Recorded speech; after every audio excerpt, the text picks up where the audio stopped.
Des milliers de fidèles venus de toute la Terre Sainte ont participé à la traditionnelle procession en l'honneur de la Vierge Marie à Haïfa. Le frère Georges Haddad de la Custodie de Terre Sainte a répondu à l'appel du Seigneur et a été ordonné prêtre le 28 avril dans la paroisse latine de Zababdé.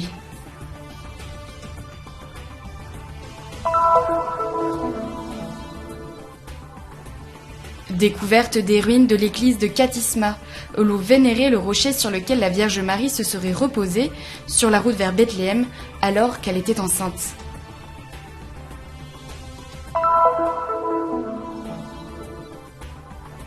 Une base de données en ligne permet désormais de consulter toutes les copies numériques des journaux de pèlerins écrits entre le XVe et le XVIIIe siècle et conservés par la Bibliothèque générale de la Custodie de Terre Sainte. À Florence, une semaine de conférences et une installation vidéo pour parler des villes et des visions de la paix en présence du patriarche latin de Jérusalem et du custode de Terre Sainte.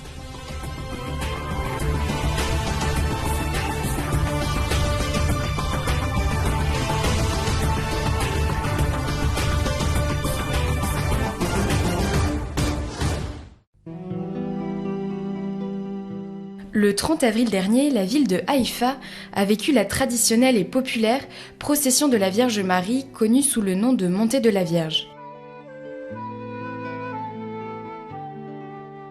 L'origine de cette célébration remonte à la fin de la Première Guerre mondiale. Lorsque les soldats turcs ont évacué le monastère Stella Maris sur le mont Carmel, les moines carmélites ont transporté la statue de la Vierge sur un chariot jusqu'à l'église latine du quartier. À la fin de la guerre, en 1919, la statue fut ramenée au monastère, en procession, pour remercier la Vierge Marie d'avoir protégé la ville pendant la guerre.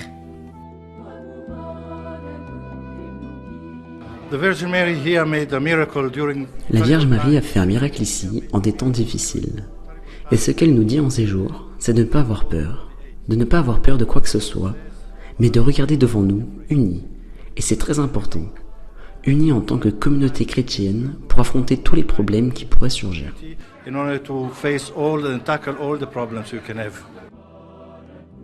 Comme une mère qui accueille ses enfants, la Vierge a attiré des fidèles de toutes parts.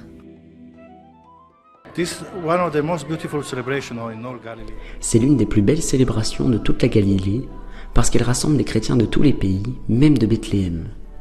4 bus sont arrivés de cette ville de Cisjordanie occupée et qu'elle unit tout le monde dans le cœur de la Vierge Marie. C'est une chose merveilleuse.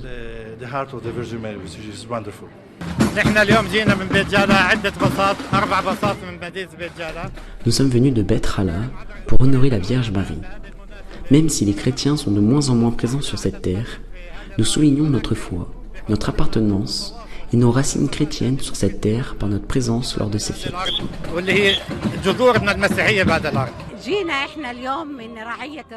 Nous venons de la paroisse de Ramleh pour honorer la Vierge Marie, comme nous le faisons chaque année. Cette année, la paroisse a affrété 3 bus pour que chacun puisse demander l'intercession de la Vierge Marie pour qu'elle protège nos familles et guérisse nos malades. Ce rendez-vous est également marqué par l'accomplissement de prières de certains fidèles.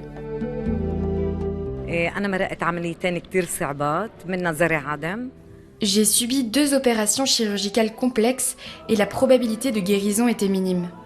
Je remercie Dieu qui, par l'intercession de la Vierge Marie, m'a guéri. Je lui ai consacré ma vie et je suis ici aujourd'hui pour l'honorer et la remercier de m'avoir ramenée auprès de ma famille.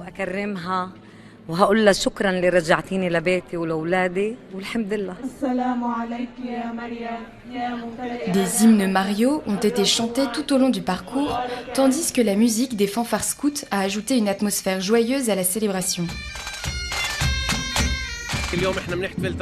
13 groupes scouts ont participé à la célébration d'aujourd'hui. 7 d'Israël et 6 de Bethléem et Beth Saor. Nous honorons la Vierge Marie avec la musique et les marches des scouts en ce jour spécial et béni.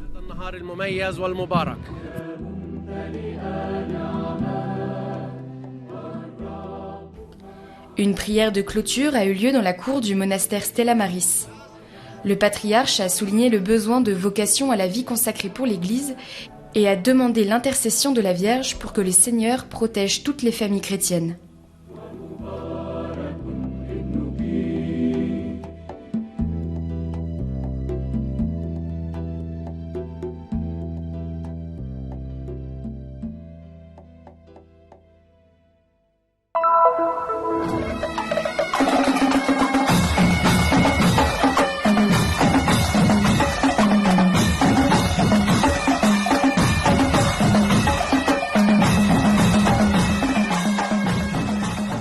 Le frère Georges Haddad de la custodie de Terre Sainte a répondu à l'appel du Seigneur à travailler dans son domaine. Le 28 avril, il a été ordonné prêtre dans la paroisse latine de Zababdé. La liturgie a été présidée par l'archevêque Melkit Youssef Mata.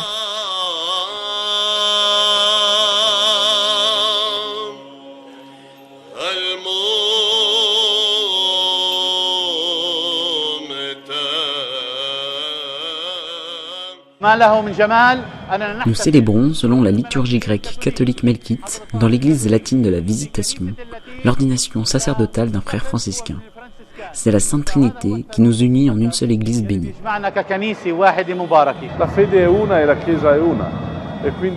La foi est une et l'église est une.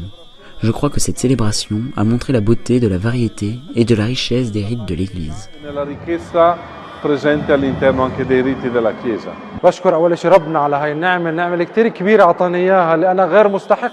Je remercie Dieu pour cette grande grâce qu'il m'a donnée. Je n'en suis pas digne, je demande à Dieu de m'aider à être toujours fidèle, à garder cette grâce et à la donner à tout homme qui a besoin de mon aide. ممكن هو يكون محتاج لمساعدة ممكن يكون أنا مؤتمن عليه.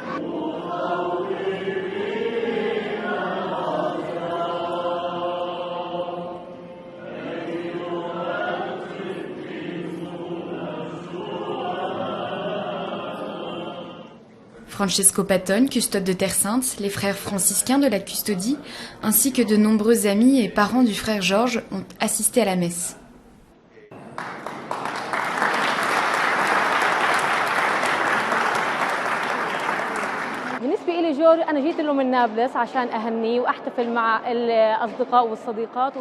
Je suis venue de Naplouse pour célébrer avec des amis et des parents l'ordination sacerdotale du frère Georges. C'est un ami d'enfance. Je le connais depuis plus de 30 ans. Nous avons grandi ensemble jusqu'au lycée. Je lui souhaite bonne chance et que Dieu le bénisse. بتمنى له كل التوفيق لأبونا جورج بتمنى له إنه ربنا يبارك بمسيرته.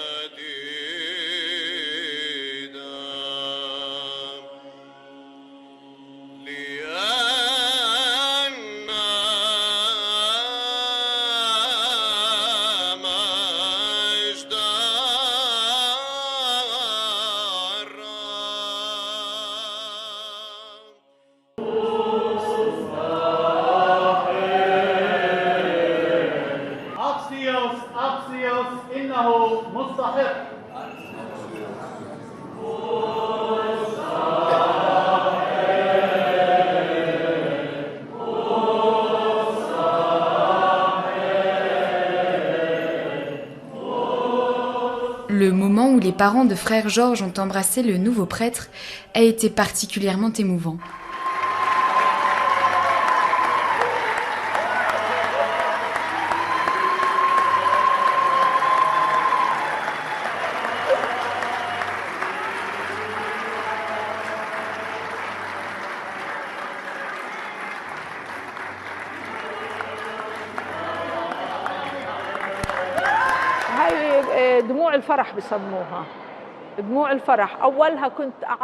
Ce sont des larmes de joie. Au début, je pleurais parce que je n'acceptais pas la décision de mon fils d'entrer dans la vie sacerdotale, mais aujourd'hui je dis c'est la plus belle des joies, la joie de ma vie. Je demande à Dieu de le protéger et que Georges soit digne de cet appel.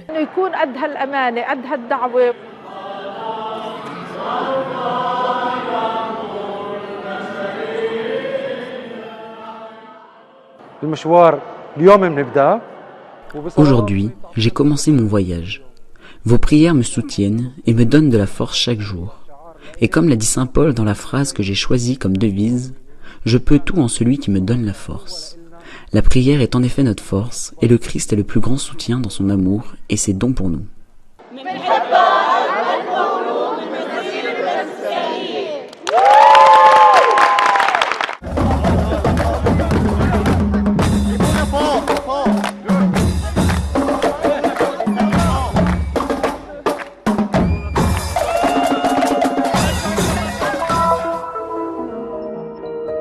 À mi-chemin entre Jérusalem et Bethléem se trouvent les ruines d'une église byzantine du 5e siècle.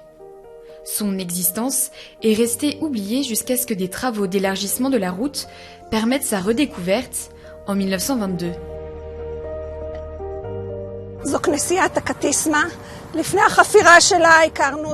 C'est l'église de la Katisma et avant les fouilles, nous ne la connaissions que par quelques sources historiques et l'évangile apocryphe de Jacques.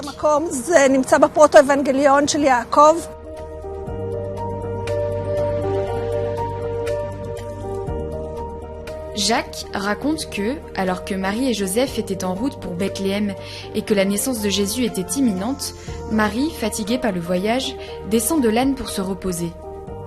Elle s'assoit sur un rocher et une vision lui apparaît. Elle y voit deux peuples, l'un rit, l'autre pleure. L'exégèse a fait du peuple qui pleure les Juifs et de celui qui rit le peuple qui croyait au Christ. Katisma, le nom de l'église, est d'origine grecque et signifie siège.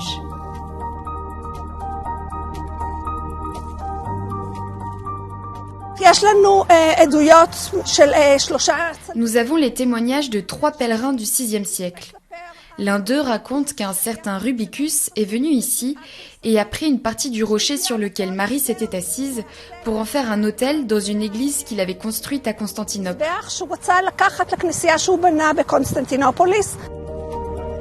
Le pèlerin Théodose ajoute dans son témoignage que la charrette contenant la pierre, tirée par des bœufs, s'est miraculeusement arrêtée et que des moines du Saint-Sépulcre ont pu récupérer la pierre et l'utiliser comme autel. Un autre pèlerin du VIe siècle raconte qu'il a vu des pèlerins apporter de l'eau à cet endroit pour y demander des bénédictions et des guérisons.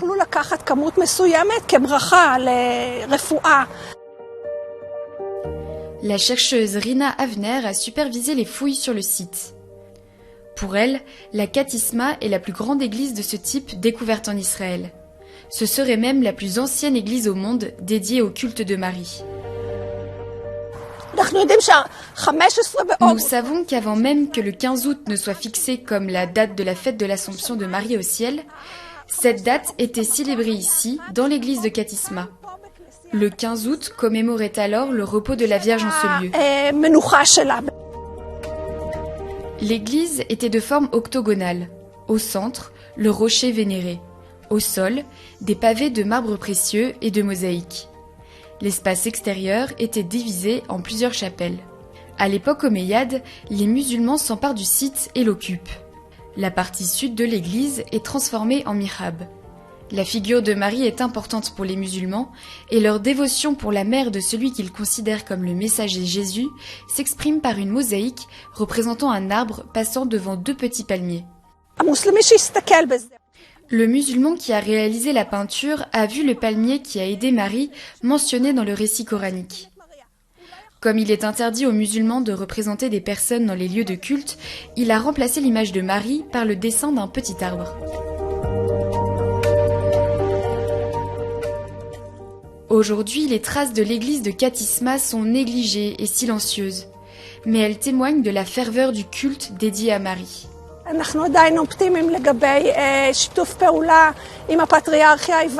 Nous restons optimistes quant à la coopération avec le patriarcat grec orthodoxe, qui est propriétaire de ce terrain. J'espère qu'un site touristique comme Tabga et Koursi verra le jour ici, et que des gens de toutes les religions, de tous les peuples et de toutes les nations viendront le visiter.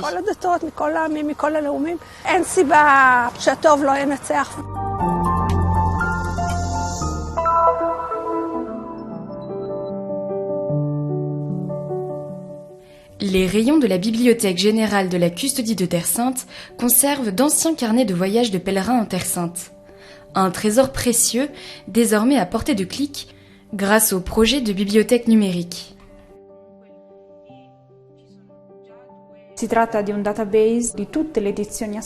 Il s'agit d'une base de données de toutes les éditions imprimées entre le XVe et le XVIIIe siècle de récits de voyage en Terre Sainte. Une source précieuse d'informations sur les spécimens conservés à la bibliothèque, mais aussi sur tous les autres récits de voyage dont les bibliothèques européennes ont mis à disposition des copies numériques. Accessible, récupérable et rapide sont les mots d'ordre qui guident le projet. Il y a 50 ans, il fallait écrire aux bibliothèques dans le monde entier pour demander si elles possédaient tel ou tel manuscrit. Aujourd'hui, tout est disponible en un clic.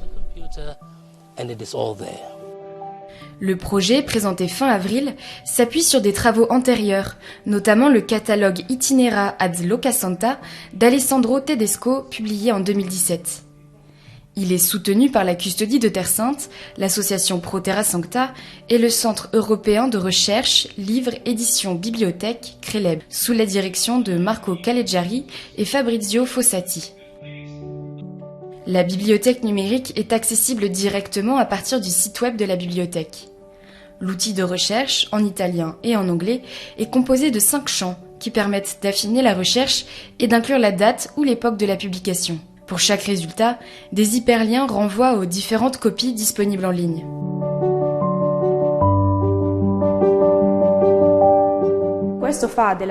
La bibliothèque numérique est donc l'un des outils les plus précieux au monde pour l'étude des carnets de voyage imprimés en Terre Sainte entre le XVe et le XVIIIe siècle. L'un des volumes les plus précieux est celui du chanoine allemand de la fin du XVe siècle, Bernhard von Breidenbach, qui a servi de modèle et d'inspiration à de nombreuses histoires ultérieures. Son aventure en Terre Sainte est particulière car il décide d'emmener un artiste avec lui parce qu'il se rend compte qu'il s'agit d'une aventure pas seulement spirituelle mais aussi éditoriale. La littérature de voyage et les journaux de pèlerins offrent des pistes de réflexion aux voyageurs d'aujourd'hui. Pilgrimages, journeys, whether it is modern or whether it is ancient. Les pèlerinages, les voyages, qu'ils soient actuels ou anciens, naissent tous de la curiosité de connaître quelque chose de plus, de rencontrer quelque chose d'autre que soi-même. Il s'agit toujours d'un voyage extérieur qui reflète un voyage intérieur. Ainsi, l'étude des itinéraires en Terre Sainte ne vieillira jamais. Il s'agit d'une découverte non pas d'une nouvelle terre, mais de soi-même. La numérisation et la préservation du patrimoine bibliothécaire sont des défis, mais aussi un terrain fertile pour la collaboration entre les églises chrétiennes de Terre Sainte. Nous sommes en dialogue avec l'église apostolique arménienne et l'église syriaque orthodoxe, qui possèdent toutes deux de nombreux manuscrits anciens. Nous espérons parvenir à un projet dans lequel chacun apporte quelque chose et aide l'autre à préserver l'identité de l'Église ici en Terre Sainte. Identity here in the Holy Land.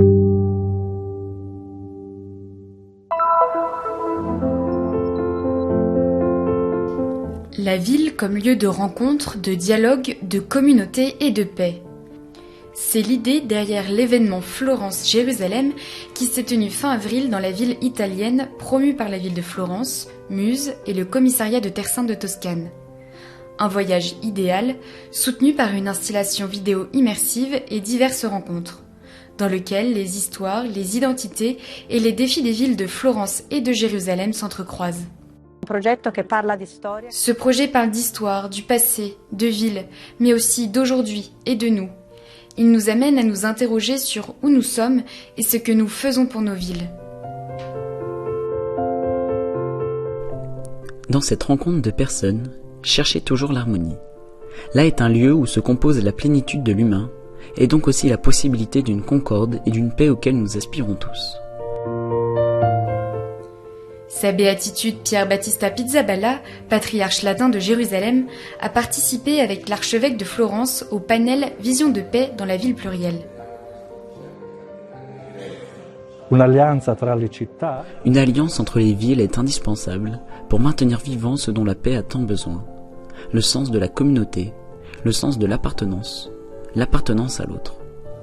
Pour clôturer l'événement, une table ronde sur les fouilles en cours au Saint-Sépulcre avec le custode de Terre Sainte. En travaillant ensemble, il est aussi beaucoup plus facile de se parler. Dans l'ensemble, ces travaux ont également facilité le dialogue dans d'autres domaines, comme celui de la sauvegarde de la présence chrétienne à Jérusalem, dans la vieille ville et en Terre Sainte, et celui de l'accueil des pèlerins du monde entier.